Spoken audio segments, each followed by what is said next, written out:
Mari pagi ini saya akan berbagi dengan saudara satu pengajaran firman Allah yang saya berikan judul belajar dari Ishak. Kita belajar dari apa? Dari attitude hatinya. Saya kasih bocoran dari depan. Mari pagi ini kita belajar sama-sama dari sikap hati daripada Ishak. Sikap hati yang bagaimana? Orang ini yang bernama Ishak punya ketaatan sama Tuhan.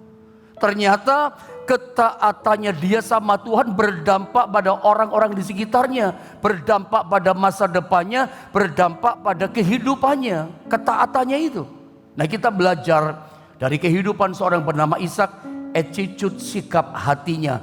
Kejadian pasal 26 kita mulai berangkat perenungan kita dari ayat 12 dan ayat 13. Ini ayat kesenangan dari banyak orang Kristen. Saya pikir ini kesenangan juga ayat buat setiap kita ya. Kejadian 26 ayat 12-13. Saya baca ayat 12 gitu ya.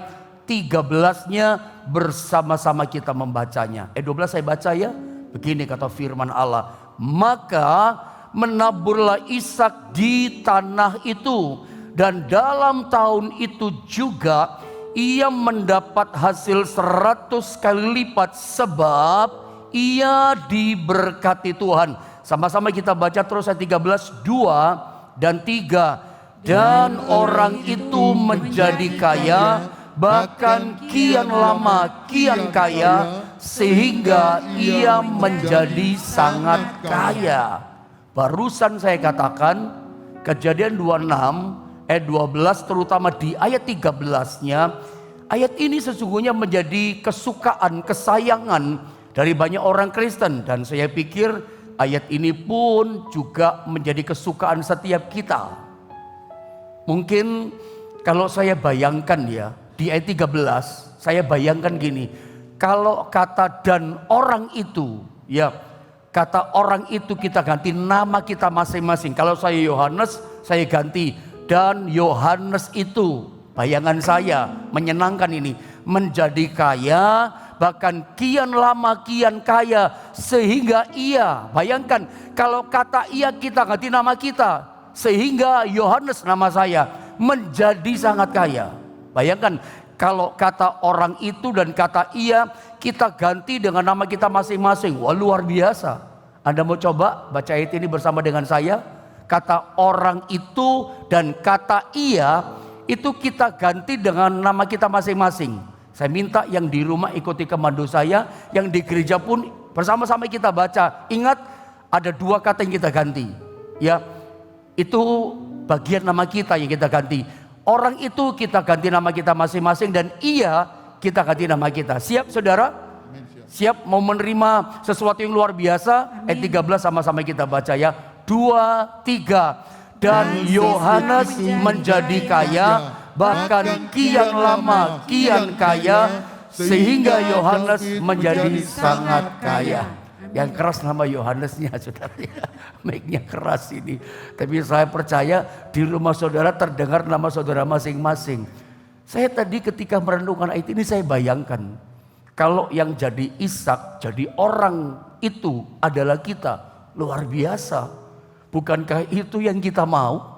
Ya, mengalami kehidupan yang modelnya kayak kehidupan Ishak. Pada musim kelaparan, pada musim krisis, di masa itu musim namanya kekeringan. Alkitab kalau berkata musim kekeringan itu bukan 6 bulan, itu bisa bertahun-tahun. Nanti saya terangkan. Itu terjadi pada masa Ishak di mana saat itu dia berada. Bayangkan pada musim kelaparan, pada musim kekeringan orang lain alami itu, Ishak menjadi kaya, kian lama kian kaya, sehingga ia menjadi sangat kaya. Apa sih pesan firman yang saya coba sampaikan sama saudara pagi ini? Dengar baik-baik ya. Kejadian 26 ayat 12 dan 13, esensi intisari dari ayat ini sesungguhnya begini, Tuhan itu memberikan atau menjanjikan atau menyediakan kepada kita itu bukan hanya berkat-berkat rohani. Catat baik-baik ya. Esensi dari ayat ini, Kejadian 26 ayat 12 dan 13, esensinya adalah bahwa Tuhan itu ternyata bukan hanya menjanjikan, menyediakan bagi kita, berikan untuk kita, bukan hanya berkat-berkat rohani. Tapi Tuhan ternyata lewat ayat ini menjanjikan kepada kita, memberikan kepada kita yang namanya berkat-berkat materi. Dia juga berikan pada kita berkat-berkat jasmani. Ini firman Allah. Memang begini esensinya. Menurut saya, Anda nggak bisa sesukanya. Termasuk saya nggak boleh semau saya menyampaikan khotbah pengajaran ini. Lalu saya berkata, berkat jasmani saya ganti tafsirkan ini berkat rohani. Berkat jasmani adalah berkat jasmani. Berkat materi adalah berkat materi. Begitu juga dengan berkat rohani adalah berkat rohani. Kita nggak bisa dong menafsirkan berkat jasmani kita ganti ini berkat rohani.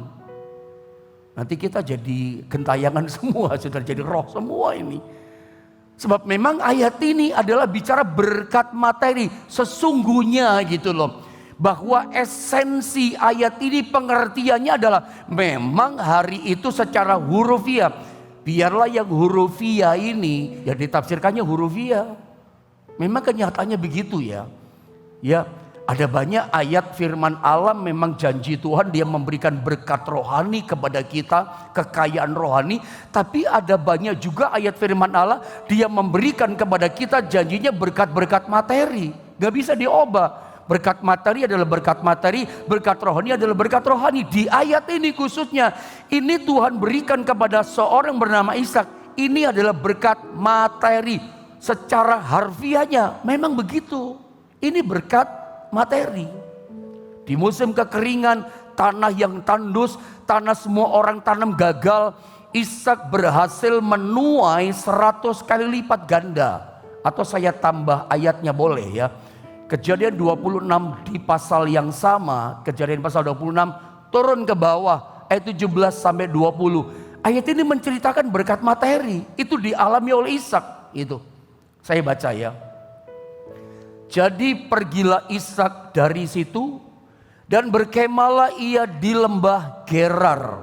Dia ada di Gerar di Filistin dan ia menetap di situ. Lihat ayat 18. Kemudian apa? Ishak menggali kembali sumur-sumur yang digali dalam zaman Abraham ayahnya.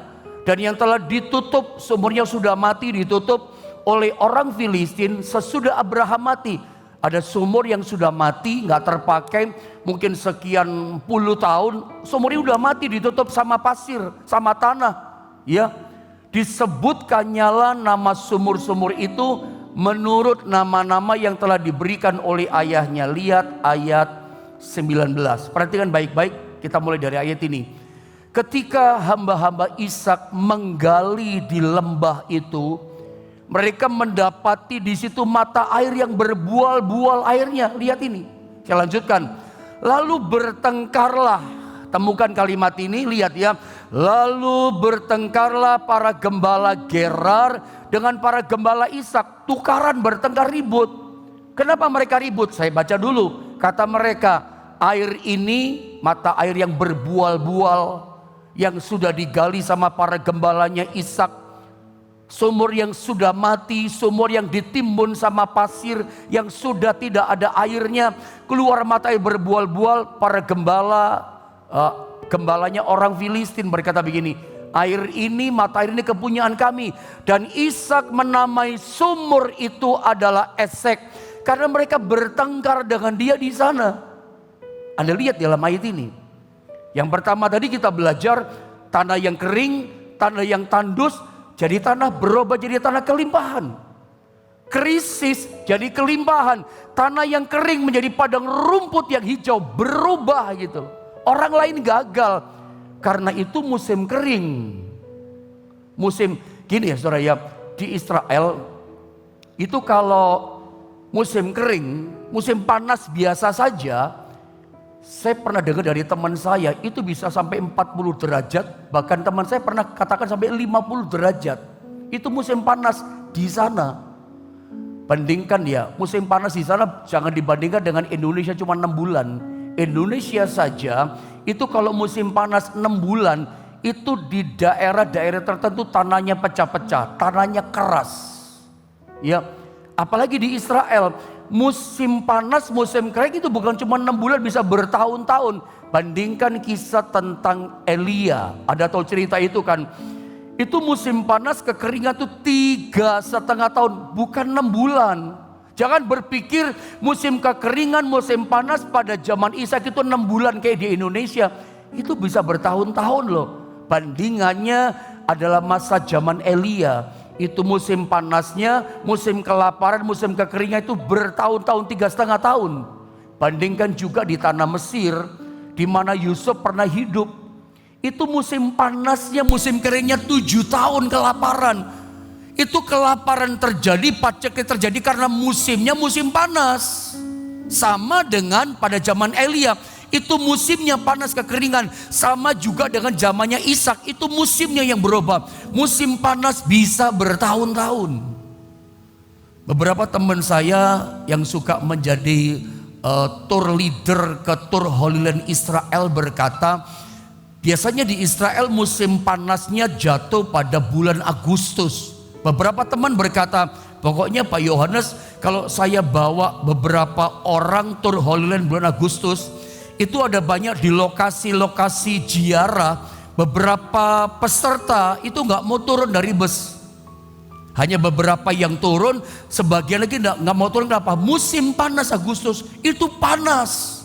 Teman saya cerita, itu aqua yang jatah dari tur itu ya, disiramkan di kap busnya, berasap bus gitu. Kenapa? Panas kapnya bus. Itu baru musim panas, belum musim kekeringan yang bertahun-tahun. Di Israel, itu kalau musim kering, tanahnya itu keras. Bandingkan Matius pasal berapa itu, 13. Yesus pernah mengajar begini, benih yang jatuh di tanah yang keras, itu benihnya gak bisa tumbuh, tanahnya keras kayak aspal, benih tidak bisa masuk. Itu tanah yang keras pada musim kekeringan, tanahnya jadi keras saudara ya. Semua tanam gagal. Itu semua para petani, semua ahli-ahli pertanian di kerajaan Filistin, itu coba tanam, semua gagal. Kenapa?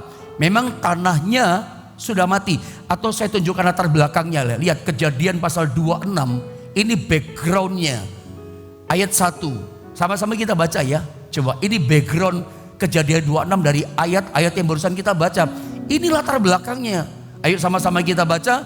Kejadian pasal 26 ayat yang ke-1. 1, 2, dan 3. Maka timbullah kelaparan di negeri itu. Ini bukan kelaparan yang pertama yang telah terjadi dalam zaman Abraham. Sebab itu Ishak pergi ke Gerar kepada Abimelek, raja orang Filistin. Ini backgroundnya. Timbul masa kelaparan. Kelaparan karena musimnya musim kering. Musimnya panas, musim kering. Kalau musim kering bertahun-tahun, tanahnya kayak aspal keras. Itu semua pegawai, ahli-ahli pertanian daripada Raja Gerar, Raja Abimelek, itu tanam gak bisa tumbuh. Karena memang tanahnya keras dan tanahnya mati. Tanahnya sudah berubah menjadi tandus. Tapi aneh saudara ya, ada seorang yang kita mau belajar namanya Ishak. Semua gagal tanam, gak ada yang bisa tumbuh. Ishak tanam di tanah yang sama. Ini masalahnya begini loh, lahannya sama, tanahnya sama. Lahan yang bagaimana? Lahan yang keras. Tanah yang bagaimana? Tanah yang tandus. Tapi giliran Ishak yang tanam di tanah yang tandus dan keras, itu berubah, tanahnya jadi berkelimpahan hasilnya. Yang kering itu kayak padang rumput yang hijau, berubah jadi subur. Bayangin, di lahan yang sama, tanah yang sama, semua mati, gagal, gak bisa tumbuh. Ishak berhasil. Bahkan tadi kita baca di ayat 12, hasilnya di tahun itu juga 100 kali lipat ganda.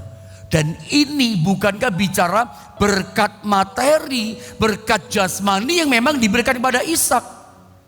Bukan cuma itu. Ketika semua orang barusan kita baca di ayat tadi, Kejadian 26 ayat 17 sampai 20, gali tanah kering, tanah keras, tidak berair. Itu gembala-gembala dari Raja Abimelek menggali tanah. berharap dapat air. Nggak ada keluar mata air. Memang musim kering kok airnya kering. Air tanahnya tidak ada gitu loh. Musim kering yang bertahun-tahun menggali tanah sudah dalam nggak keluar mata air. Mereka gagal cari air. Tapi Ishak aneh, sumur yang sudah mati, iya kan, ditimbun sama tanah itu berpuluh-puluh tahun, giliran digali sama gembalanya Ishak, keluar mata air berbual-bual. Makanya bertengkar, direbut sama gembalanya Abimelek. Mereka mengklaim, ini airnya kami orang Filistin, ini bukan punya kamu. Kenapa? Sebab mereka sudah berupaya, gagal semuanya.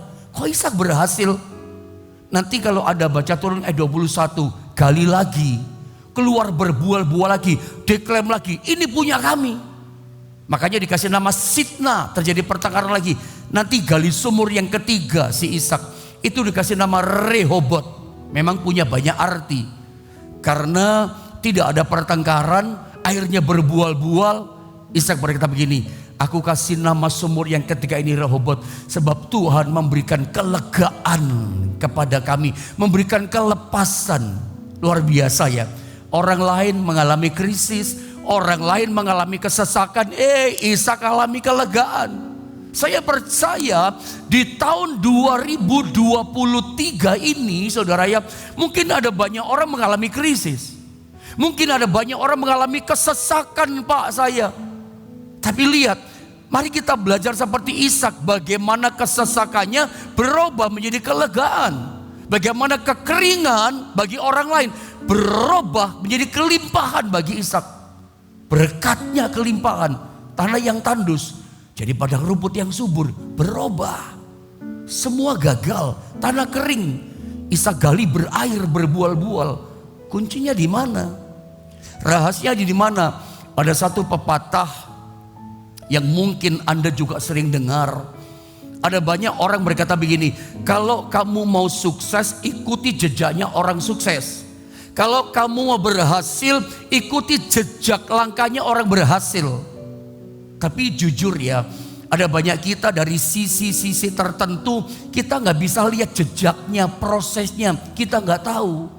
Anda jangan melihat kesuksesan, keberhasilan seseorang itu hanya ujungnya saja.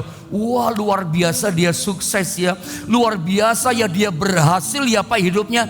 Jangan lihat endingnya, jangan lihat hasil akhirnya, dia sukses, dia kaya, dia berhasil. Jangan lihat akhirnya, lihatlah jejak-jejak dia menapaki proses mencapai keberhasilan. Semua orang berhasil itu ada prosesnya yang dilewati. Ada jejak-jejak napak tilas yang dia jalani. Nah, napak tilasnya, jejak itu yang kita mesti ikuti. Ada satu ayat, coba saya tunjukkan sama saudara dalam Kidung Agung pasal 1 ayat yang ke-8. Ya, ini dalam terjemahan yang lain dikatakan begini, jika engkau tak tahu, hai jelita di antara wanita, perhatikan, ikutilah jejak-jejak domba. Saya ulang, ikutilah jejak-jejak domba dan gembalakanlah anak-anak kambingmu dekat perkemahan para gembala. Ikuti jejak. Ada tentu bertanya, memangnya jejak apa yang kita ikuti dari Ishak? Ada satu jejak, ada satu proses yang dimiliki oleh Ishak. Itulah sikap hatinya dia. Sikap hati yang dimiliki oleh Ishak itu menjadi satu rahasia besar. Kekeringan berubah menjadi kelimpahan, ketandusan tanah berubah jadi padang rumput yang hijau. Orang lain kesesakan, dia berkata, aku mengalami kelegaan. Saya berdoa tahun 2023 ini menjadi tahun kelegaan buat saudara. Kenapa? Karena kau punya satu rahasia hati yang dimiliki oleh Ishak. Ikuti jejaknya dia. Jejaknya apa dimiliki oleh Ishak? Dia punya rahasia hati yang taat kepada Tuhan. Kalau Anda membaca di ayat-ayat awal dalam Kejadian pasal 26 ayat 1, 2 turun ke bawah, Anda paham itu.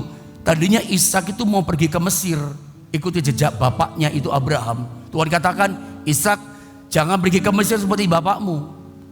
Ya, tetaplah tinggal di Gerar. Kenapa Ishak mau pergi ke Mesir? Itu musim kekeringan, musim panas yang panjang bertahun-tahun. Ishak berpikir Mesir itu negara adidaya, Mesir negara yang makmur. Dia berpikir dia akan lebih sukses, lebih nyaman, lebih lega hidupnya kalau kerja berdagang pergi ke Mesir. Tapi ada pesan Tuhan, Ishak jangan pergi ke Mesir. Mesir gambaran dunia dalam tanda kutip. Tetap di Gerar. Aku memberkati, kerja bercocok tanam di Gerar, aku memberkati kamu. Alkitab katakan apa? Ishak taat pada firman Tuhan. Ini yang saya katakan, Ishak itu punya attitude hati, sikap hati yang taat sama Tuhan. Walaupun dia tahu di depan mata, ini kekeringan, ini panas, semua orang gagal, semua orang mengalami krisis, tanahnya mati. Tapi Ishak, dia lebih nurut apa kata Tuhan untuk hidupnya daripada apa kata orang dengan keadaan masalah yang ada. Sehingga dia tetap di Gerar, dan hasilnya apa? Dia menggali tanah, keluar air. Dia bercocok tanam, menanam benih, bukan karena benihnya yang hebat, tapi karena dia diberkati Tuhan. Kenapa diberkati Tuhan? Karena dia punya attitude, sikap hati, punya ketaatan. Dan saya mau bilang begini, seringkali ini hal yang seringkali diremehkan banyak orang, dikecilkan namanya ketaatan. Padahal ini berdampak besar buat kehidupan kita dan masa depan kita, termasuk Ishak. Seringkali hal ini tuh diremehkan oleh banyak orang. Saya mau kasih contoh yang lain ya. Orang yang punya sikap hati yang sama seperti Ishak itu ada pada Yusuf. Yusuf itu orang yang taat sama Tuhan. Dimulai, Anda lihat gambar, nggak usah dibaca ayatnya, ada sering saya khotbahkan ini, kisah ini. Dimulai kakak-kakaknya benci dia. Yusuf dilempar dalam lubang sumur, dia teriak minta tolong, kak, tolong, koko, tolong, nggak ditolong. Sampai dijual sama orang Ismail, dijual jadi budak di Mesir. Tapi lihat ya, saya katakan begini, dia punya sikap hati yang taat. Ketaatannya pada Tuhan itu berdampak sama orang sekitarnya. Potifar ketika lihat Yusuf, itu Ishak sayang sama yang namanya Yusuf. Kenapa? Orang ini taat, punya hati yang taat, punya hati yang mengabdi. Potifar melihat orang satu bernama Yusuf ini beda gitu. Makanya ternyata Potifar ini bukan sekedar kepala pengawal Raja Fir'aun. Ternyata Potifar ini adalah seorang taipan, seorang konglomerat yang memiliki banyak usaha, bisnisnya banyak. Ya, dia itu semacam punya company yang begitu banyak, dan semuanya dipercayakan yang pegang adalah Yusuf. Karena Potifar lihat orang ini luar biasa, orang ini nurut gitu. Dan karena sikap hati yang seringkali dikecilkan orang, diremehkan orang, hati yang taat, hati yang mengabdi, itu ternyata membuat yang namanya Potifar sayang dengan namanya Yusuf. Tapi tidak lama kemudian dia difitnah sama istri Potifar, diajak berzina. Tapi Anda tahu apa kata-kata Yusuf kepada istri Potifar? Masakan aku akan berbuat kejahatan dosa yang besar di hadapan Tuhan. Dia tolak loh. Dia lebih memilih hari itu taat kepada Tuhan. Saya ulang, ini attitude, sikap hati yang taat yang luar biasa yang ada pada orang namanya Yusuf. Itu pun dimiliki sama yang namanya, yang kita belajar adalah kepada yang namanya Ishak. Punya hati yang taat saudara. Sampai masuk penjara. Anda lihat ya, di rumah Potifar dipercayakan semuanya urusan bisnis. Masuk penjara pun aneh. Anda ikuti pembacaan dalam Kejadian pasal 39. Ketika dijebloskan dalam penjara karena difitnah, memperkosa, bikin zina sama istri Potifar. Aneh ya, justru dalam penjara si Yusuf punya akses spesial, akses khusus. Dia bisa keluar masuk penjara loh. Kenapa? Baca di Kejadian 39. Sebab ternyata kepala penjara itu sangat sayang perhatian pada Yusuf. Ternyata kepala penjara juga menemukan orang ini mengabdi, punya hati yang taat. Itu ada pada Yusuf. Makanya dia bisa keluar masuk sesukanya di pintu penjara. Kenapa? urusan semua penjara, urusan orang-orang yang bikin kejahatan di penjara, itu semua diserahkan kepada Yusuf. Sampai-sampai kepala penjara gak ikut campur urusan TTPG di penjara. Semuanya bleng diserahkan sama Yusuf. Kok bisa begitu? Di penjara pun semuanya bisa berubah loh. Dia punya akses spesial. Orang lain gak bisa kemana-mana, Yusuf bisa keluar masuk, disayang, dipercayakan. Apa sebabnya? Ini loh, dia punya attitude hati yang taat. Itu ada pada Ishak, sehingga semuanya bisa berubah keadaannya. Saya kasih ayat terakhir sama saudara ya. Lihat, ini contoh buat kita. Kejadian 26 ayat 8. Saya baca saja ayat ini ya. Lihat ayat ini berkata begini, setelah beberapa lama ia ada di sana, ada di Gerar, lagi musim panas. Pada suatu kali menjenguklah Abimelek raja orang Filistin itu dari jendela. Maka apa saudara? Dilihatnya Ishak sedang bercumbu-cumbuan dengan Ribka istrinya. Sorry, saya katakan permisi bicara. Seringkali ayat ini dibaca tapi cuma lewat-lewat. Ada orang berpikir ayat ini pornografi. Bayangan saya ayat ini bukan ayat pornografi. Saya justru melihat ayat ini sesuatu yang luar biasa. Saya bisa melihat sikap hati pada orang yang bernama Ishak. Ini musim panas loh. Panasnya di sana itu bisa sampai 50 derajat, bisa 60 derajat. Kalau lagi musim panas bisa mencapai tinggi seperti itu. Tidak ada AC. Jangankan AC, kipas angin pun tidak ada. Secara alami saja kalau musim panas ya pakai begini kipas-kipas. Musim panas keringetan. Ayat ini di musim panas yang keringatan itu bisa bercumbu-cumbuan. Biasanya kalau istri, Anda tahulah istri ya. Kalau keringatan dipegang saja, wis sana-sana keringatan gitu ya. Lengket semua. Biasanya istri kan begitu kan. Tapi ini loh lihat saudara ya. Pada musim panas yang luar biasa. Dia bisa apa ya? Bisa santai, bisa enjoy, menikmati hidupnya. Ini kalau saya terangkan dalam saudara ya, dalam pengajaran firman, dalam kondisi udara yang kering, udara yang panas, dia tetap punya hati yang tenang. Kenapa? Dia merasa semuanya berubah kok dalam pemeliharaan Tuhan. Saudara, milikilah ketaatan. Saya tidak perpanjang firman, tapi bagian terakhir pesan pentingnya begini, milikilah sikap hati yang taat itu. Kalau kekristenan, ketaatan itu habitatnya kita. Orang Kristen memang harus hidup dalam ketaatan. Kalau orang Kristen keluar dari sikap hati ketaatan, bayangan saya begini, itu seperti ikan yang dikeluarkan dari air. Habitatnya ikan, hidupnya ikan itu di air. Sama dengan hidupnya kita, habitatnya berenangnya di mana? Di ketaatan.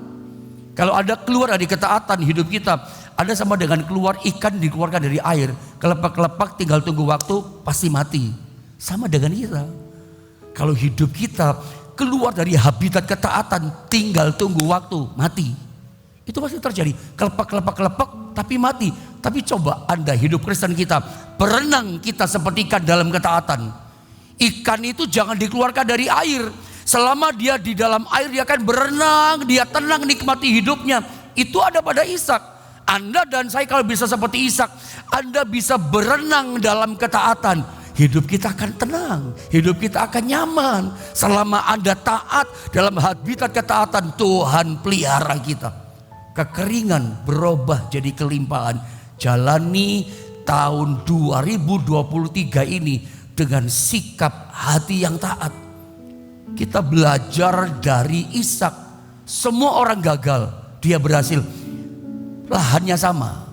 2023 alamnya sama, krisisnya global sama, yang kita lewati hari, bulan dan tahun sama.